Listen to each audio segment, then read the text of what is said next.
지난주에 우리는 그 레아를 받아들이는 이 야곱에 대해서 우리 함께 나눈 적이 있습니다. 여러분, 레아를 야곱이 받아들이기가 참 어려웠습니다. 그것은 이 레아가 알력이 부족했기 때문입니다. 우리는 알력이 부족해서 무슨 시력이 심각하게 문제가 있어서 뭐 눈곱이 끼어 있을지 아니면 두꺼운 매력 없는 안경을 끼고 있어서 야곱이 이렇게 좀 터부시하지 않았나 이런 생각을 할 수 있는데, 알력이 부족하다는 말은 어떤 의미입니까? 외모적으로 보기에 좋지 못하다 이런 뜻이 있다고 이렇게 말씀을 드렸습니다. 레아는 딱 보기에도 아닌 겁니다. 이 레아를 어떻게 받아들일 수가 있겠습니까?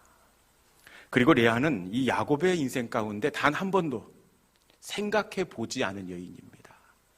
오직 라헬만 생각을 했습니다. 자신의 계획 가운데 없었던 그 여인을 어떻게 받아들일 수가 있겠습니까? 그럼에도 불구하고 야곱이 라헬을 받아들이게 되는데 어떻게 레아를 받아들일 수가 있었습니까? 그것은 이 레아 속에 담겨있는 하나님의 계획을 야곱이 바라봤기 때문에 그렇습니다. 실수로 만난 것이 아니라 그 레아 속에 하나님의 계획과 뜻이 있음을 소망할 때 도저히 인정할 수 없는 그 여인을 받아들일 수가 있었습니다.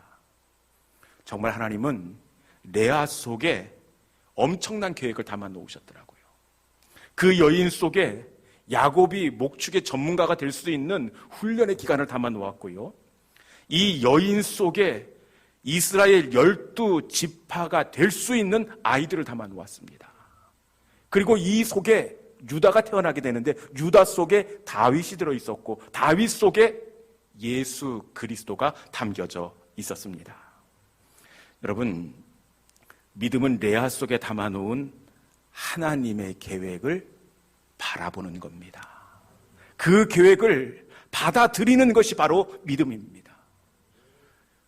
우리 모두에게는 이것만은 비켜갔으면, 하나님 이것만은 안 됩니다 싶은 그 레아가 있습니다.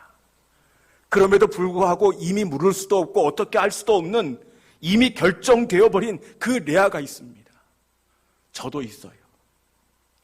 여러분, 그 레아가 무엇인지 알지는 못하지만 우리 하나님은 실수가 없으세요. 그 레아 속에 하나님의 여러분들을 향한 계획을 담아 놓으시고 마침내는 여러분들을 통하여 하나님을 찬송하게 하시는 우리 인생의 레아가 되게 하실 줄로 믿습니다. 더디 가는 것처럼 보이고 굽어가는 것처럼 보이지만 우리 하나님은 실수가 없으십니다. 그 레아를 기대하시고 믿음으로 받아들이는 우리 모든 믿음의 권속들이 될 수 있기를 주님의 이름으로 축원합니다. 오늘 본문은 이 출애굽한 이스라엘 백성들이 이 르비딤에 도착했을 때를 배경으로 하고 있습니다. 르비딤에 도착했을 때 이 아말렉 족속들의 기습 공격을 당하게 됩니다.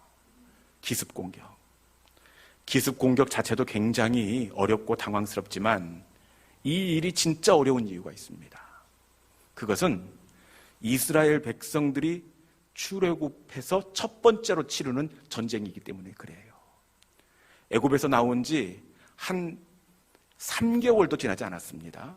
출애굽기 19장 가야 3개월이 됩니다. 17장이니까 아직 3개월도 되지 않았습니다. 이제 막 홍해를 건너서 그 약속의 땅을 향하여 그 불편하고 어색한 걸음을 내어놓는데 갑작스런 이 아말렉과 전쟁을 치르게 되었습니다.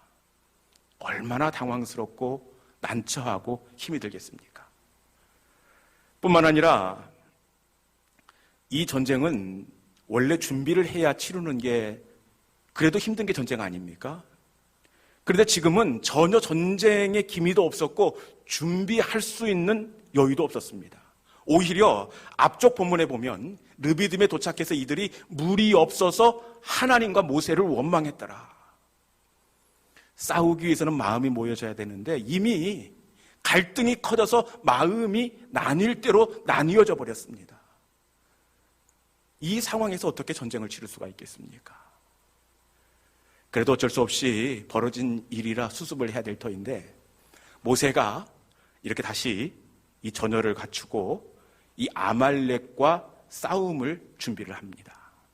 두 가지를 이렇게 방법을 제시하는데, 첫 번째는 여호수아를 군대 대장으로 해서 이스라엘 남자들을 이 싸움터로 내보냅니다. 그리고 모세, 그리고 우리가 잘 알고 있는 아론과 훌은 어떻게 하죠? 기도하러 산으로 올라갑니다. 여러분, 성경을 읽으면서 한 번도 궁금해 보시지 않았죠? 이 상황 가운데에서 남들은 싸우라고 전쟁터로 내보내고 모세, 아론과 훌은 기도하러 산으로 올라간다? 한 번도 불편하지 않았죠. 그런데 이 상황을 우리가 겪고 있다고 생각하면 정말 이해를 할 수가 없습니다. 제가 만약에 여러분들이 싸우는 상황 가운데 제 기도실에 들어가가지고 기도한다고 생각해 보십시오. 동의하는 사람도 있지만 상당수 많은 분들은 아니 목사님 지금 뭐 하시는 거냐고, 한 사람이 아쉬울 판에 지금 기도한다고 그렇게 뒤로 뺄 수가 있습니까? 여러분, 자칫 잘못했다가는 싸움터로 나아간 이 남자들의 사기를 떨어뜨릴 수 있습니다. 그리고 모세 자신도 심각한 리더십에 손상을 얻을 수가 있습니다. 공격을 당할 수가 있습니다.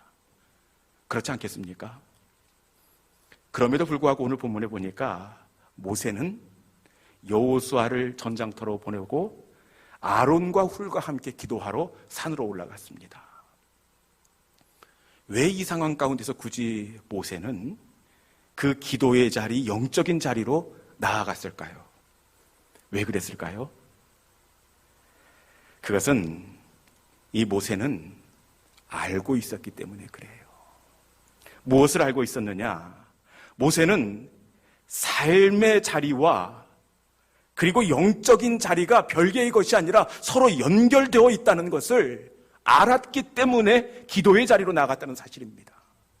우리 본문 11절에 있는 말씀을 같이 한번 봉독합니다. 11절. 자, 시작. 모세가 손을 들면 이스라엘이 이기고 손을 내리면 아말렉이 이기더니. 아멘. 실제로 이날 전쟁의 양상입니다. 어떻게 되었습니까? 모세가 손을 들면 이스라엘이 이기고 모세가 손을 내리면 아말렉이 이기더라. 어떻게 되어 있습니까? 모세가 영적인 승리를 하면 삶의 자리가 이기게 되어 있고 모세의 손이 내려지면 삶의 자리가 물러서게 되어 있다는 겁니다. 모세는 이 사실을 알았기에 기도의 산으로 올라갔습니다. 영적인 영향력이 삶의 자리로 흘러감을 알았기에 기도의 자리로 나아갔다는 사실입니다. 여러분, 세상 사람들은 모릅니다. 그런데 하나님의 사람들은 일상의 삶과 영적인 부분이 맞닿아 있다는 것을 아는 사람이 바로 하나님의 사람입니다. 실제적으로 이 성경에 나타나는 그 사건들을 보면 영적인 상황과 또 일상의 삶이 완전히 밀접하게 맞닿아 있다는 것을 확인할 수가 있는데, 이 사사기에 보면 하나님의 백성 이스라엘 백성들이 거하던 그 땅에 이방 사람들이 갑자기 날뜁니다. 갑자기 강성해져서 이스라엘 백성들을 곤란하게 하고 억압합니다. 왜 그 대적이 갑자기 강성해졌느냐? 아마 세상 사람들은 그 대적이 갑자기 국력이 강해졌거나 아니면 이스라엘 백성들이 정치나 외교를 잘못했기 때문에 그 대적이 강성해졌을 것이다, 그렇게 판단을 할 것입니다. 그런데 성경은 어떻게 풀어놓고 있느냐? 우리 사사기 6장 1절과 2절에 있는 말씀 같이 한번 읽어봅시다.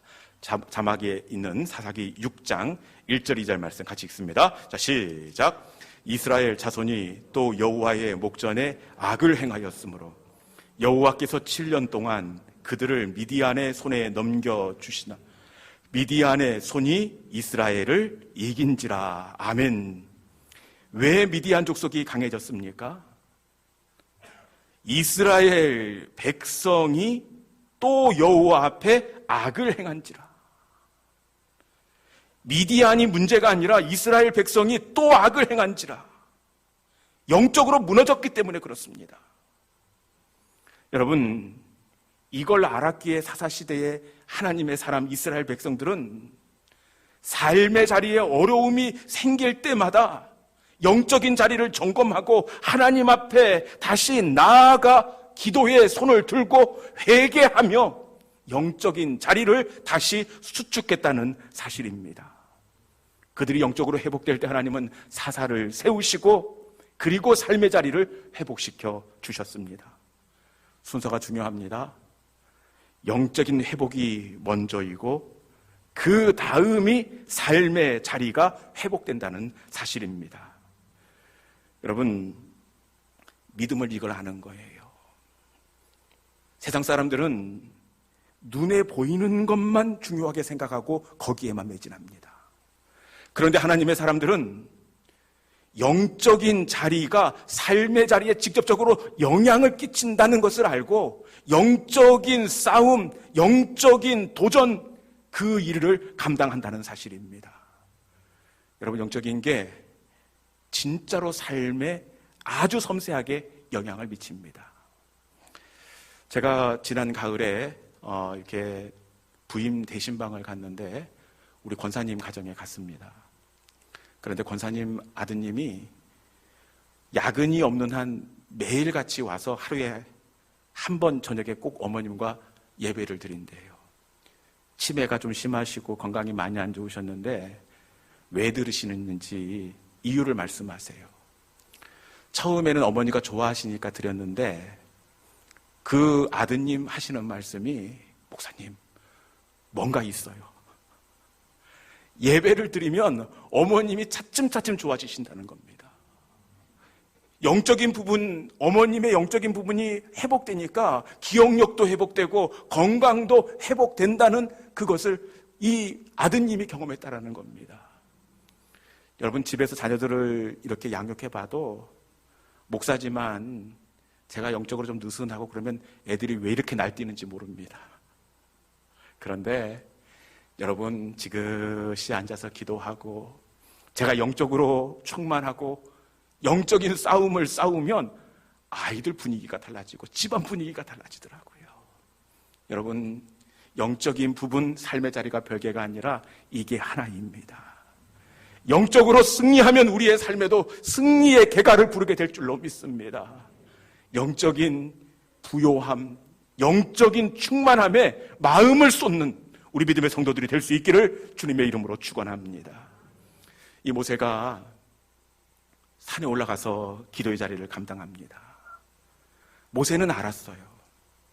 이 기도의 손이 올라갈 때에 이스라엘 백성들이 이기고 내가 느슨해지면 이스라엘 백성들이 물러난다는 것을 알았습니다. 그래서 기도의 손을 어떻게든 들고 있으려고 몸부림을 치는데 제가 어제 갔다 왔잖아요. 또 어떻게 들고 있는지. 이게 그냥 막 바들바들 떠는데 여러분, 얼만큼 들고 있겠습니까? 이 싸움이 한두 시간 끝나는 것이 아니라 오늘 말씀해 보니까 해가 지도록 새벽부터 왼종일입니다. 학교에서 선생님 말씀 만들어서 이게 귀에다가 손 들어보신 분은 아실 텐데 10분 들면 그냥 내려오게 돼 있습니다. 10분이 뭡니까? 그래서 선생님 또 보는 척하면 바짝 들고 이렇게 그렇게 했었는데 여러분, 말씀해 보니까 모세도 사람인지라 어떻게 되어 있습니까? 12절 말씀해 보니까 모세의 팔이 피곤함에 이렇게 되어 있습니다. 모세의 팔이 피곤함에, 감당하고 싶었지만 피곤함에, 자기도 모르게 이 손이 피곤해서 점점 내려오는 겁니다. 이 내려오는 팔을 보면서 모세가 무슨 생각이 들었겠습니까?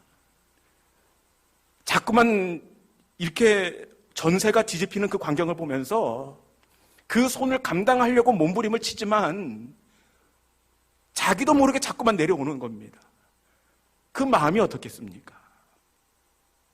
이때 함께 산에 올라갔던 아론과 훌이 있는데 아론과 훌이 어떻게 합니까?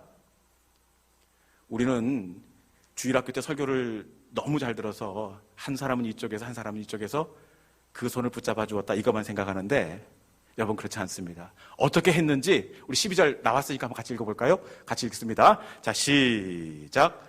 모세의 팔이 피곤함에 그들이 돌을 가져다가 모세의 아래에 놓아 그가 그 위에 앉게 하고 아론과 훌이 한 사람은 이쪽에서 한 사람은 저쪽에서 모세의 산을 붙들어 올렸더니 그 손이 해가 지도록 내려오지 아니한지라. 아멘. 여러분 팔만 붙들어 준 것이 아니라 먼저 어떻게 했습니까? 돌을 갖다가 의자처럼 놓고 그 위에 모세를 앉히는 겁니다. 그리고 한 사람은 이쪽에서 한 사람은 저쪽에서 그 모세의 손을 붙잡아 주는데 여러분 이 손을 붙잡아 주는 것, 돌을 갖다가 모세를 앉히는 것, 이 일이 당연한 게 아니더라고요. 그 손을 붙잡아 주는 게 정말 쉽지가 않습니다.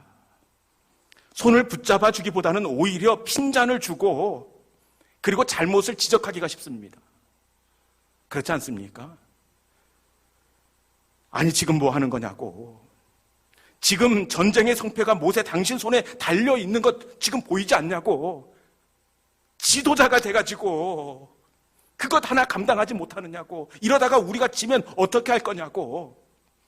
여러분 지적하고 사실을 알려주기가 쉽지 않겠습니까? 그리고 이 손을 우리는 이렇게 붙잡아 주었다 이렇게 이야기를 하는데 생각을 하는데 말씀을 다시 한번 들여다보니까 어떻게 되어 있습니까? 붙잡아 준 것이 아니라 손을 붙들어 올렸다. 이 사랑하는 사람과 이 데이트할 때 손을 붙잡고 한 2시간만 걸어가도 이게 땀나고 영 힘듭니다. 그런데 오늘 말씀해 보니까 어떻게 되어 있다고요? 붙들어 올렸다. 제가 사전적 의미를 보니까 붙들어 올리다, 붙들다, 손을 꽉 잡고 놓지 않았다. 그리고 올리다, 높은 쪽으로 위치하도록 끌어올리다. 여러분 손을 그냥 잡아도 힘든데 그 손을 꽉 붙잡고 높은 곳에 위치하도록 끌어올렸습니다. 모세는 편안하게 돌 위에 앉아있는 것 같은데 나는 그 손이 내려와서 그것을 올려주려고 붙잡고 하루 종일 서 있는 겁니다. 여러분 그러니 이 아론과 훌의 마음이 불편하고 그리고 그 어려운 마음이 들지 않겠습니까? 그럼에도 불구하고 이 아론과 훌이 어떻게 했습니까? 책임을 묻지 않고 핀잔을 주지 않았습니다. 오히려 모세가 쉴 수 있는 그 편안한 돌을 모세에게 제공했습니다. 제가 보니까 그 산에서 가장 안락하고 가장 편안한 돌이더라고요, 돌. 그 위에 모세를 앉혔습니다. 그리고 양쪽에서 그 손을 붙들어 올리는데 이 아론과 훌이 이렇게 소리 하나 내지 않습니다. 혹시 모세가 불편해 할까봐. 여러분 양쪽에서 자기들도 피곤할 텐데 내 손을 붙들어 올리고 있는 아론과 훌을 보면서 이 모세의 마음이 어떠했겠습니까? 이 두 사람에게 모세가 감동이 되는 겁니다. 그리고 처음에는 자기도 모르게 내려왔는데 내가 내리면 이 사람들이 더 힘들까봐 내가 더 잘하려고 바짝 드는 겁니다, 여러분. 여러분 처음에는 이 옆에 있는 사람이 모세의 손을 들어주는 것처럼 보이지만 나중에는 제가 말씀을 깊이 묵상해 보니까 누가 들고 있느냐? 모세가 더 잘하려고 바짝 드니까 여러분 모세가 양쪽의 사람들의 손을 붙잡고 서 있는 그런 모습이다라는 겁니다. 우리가 복싱 경기 끝나면 양쪽의 판정을 기다리면서 손을 잡고 있지 않습니까? 딱 그 모습 같아요. 제가 묵상해 보니까. 여러분 처음에는 아론과 훌이 붙들어 주는 것처럼 보이지만 나중에는 모든 사람의 그 영적인 손이 들려져 있다는 사실입니다. 모든 사람이 이기게 했다는. 오늘 말씀 15절에 있는 말씀 같이 한번 읽어보겠습니다. 15절 같이 읽습니다. 자, 시작. 모세가 제단을 쌓고 그 이름을 여호와 니시라고 하고, 아멘. 절대로 불가능할 것 같던 싸움이었습니다. 그런데 이 싸움의 고백이 여호와 니시, 니시는 깃발이란 뜻입니다. 여호와는 나의 승리의 깃발. 여러분, 승리의 깃발을 그들이 날릴 수 있었습니다. 모세만 승리한 것이 아니라 아론도 이기고 훌도 이기고 전쟁터에 있었던 이스라엘 백성 전체가 모두가 여호와 니시의 승리를 얻게 되었습니다. 여러분, 이게 붙들어 줌의 신비인 줄로 믿습니다. 세상 사람들은 이거 붙들어 주면 내가 힘이 빠지고 내가 손해갖고 내가 바보 같다는 생각할 수 있어요. 그런데 우리가 믿음으로 연약한 누군가의 손을 붙들어 주면 그 사람만 사는 것이 아니라 붙들어주는 나도 살고 옆도 살고 그 공동체 모두가 살아나는 역사가 바로 붙들어줌의 은혜요, 붙들어줌의 신비가 되는 줄로 믿습니다. 이제 말씀을 정리하도록 하겠습니다. 우리가 신앙생활 하다 보면 나도 모르게 그 영적인 팔이 내려올 때가 있습니다. 내리면 안 되는 줄 알아요. 그 팔이 내리면 안 되는 줄 알아요. 그렇지만 모세가 피곤해짐에 그 팔이 내려오듯 내 의지와 상관없이 그 신앙의 팔, 믿음의 팔이 내려올 때가 있습니다. 여러분, 이것은 누구도 예외일 수 없습니다. 저도 그 영적인 팔이 내려올 때가 있고 우리 사모도 내려올 때가 있고 우리 장로님도 그 팔이 내려올 때가 있어요. 어쩔 수가 없습니다. 여러분, 하나님의 사람들은 핀잔 대신, 충고 대신 묵묵히 그 내려진 팔을 붙잡아 주는 사람이 바로 하나님의 사람인 줄로 믿습니다. 핀잔하고 책임을 추궁하면 여러분 같이 죽는 겁니다. 같이 망하는 겁니다. 여러분, 승리의 비결은 내려진 팔을 내가 붙들어주는 겁니다. 붙들어줄 때 연약한 사람도 살고 붙든 나도 살고 옆도 살고 우리 가정도 살고 모두가 살게 되어 있습니다. 내려진 그때에 충고 핀잔이 아니라 조용히 그 손을 붙잡고 함께 할 수 있는 믿음의 성도들이 될 수 있기를 주님의 이름으로 축원합니다.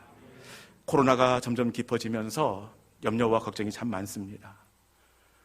그래서 이럴 때일수록 우리가 누군가의 손을 붙잡아 줄 그 일들이 많이 이렇게 생기게 됩니다.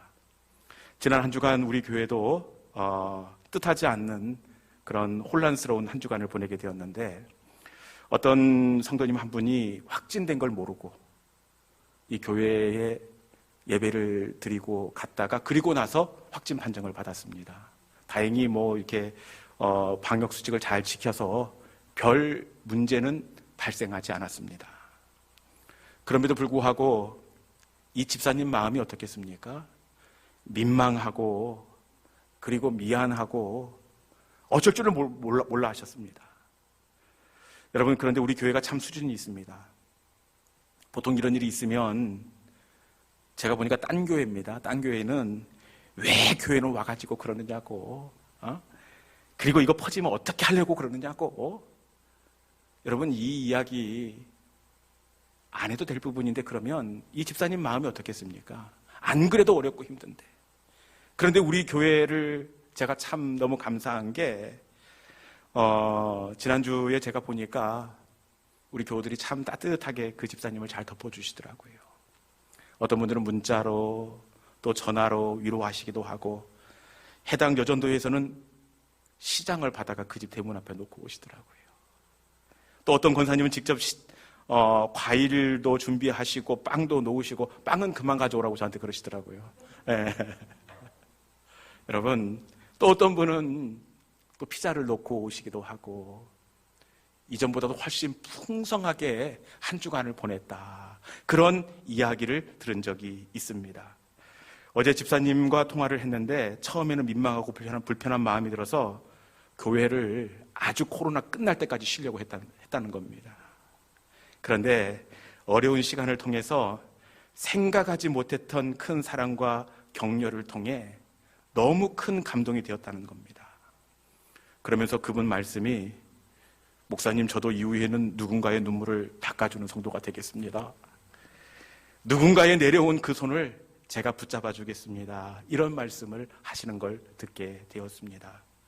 여러분, 저는 우리 교회가 이런 사랑이 넘치는 교회가 될 수 있기를 바랍니다. 여러분, 아론과 훌이 필요할 때입니다. 세상 사람들은 사실을 이야기하고 그리고 책임을 묻지만, 하나님의 사람들은 그 내려진 손을 붙잡고 함께 옆에 있어주는 겁니다. 그러면 하나님께서 일하시고 하나님께서 풀어주시는 겁니다. 우리 교회가 따뜻한 그런 아론과 훌이 넘쳐나는 우리 시온 영광교회가 될 수 있기를 주님의 이름으로 축원합니다. 이 시간에 그런 교회가 되기를 소망하면서 우리 함께 찬양합니다. 주님, 이런 교회가 되게 하여 주소서. 진정한 예배가 숨쉬는 교회, 주님이 주인 되시는 교회, 주님의 마음 닮아서 이웃을 사랑하는 교회, 주님의 영광을 위해서 빛 대신 주님을 전하는 교회, 사랑의 불꽃이 활짝 피어나는 교회, 이런 교회가 우리 교회가 되게 하여 주옵소서. 우리 마음의 고백을 담아서 함께 찬양합니다.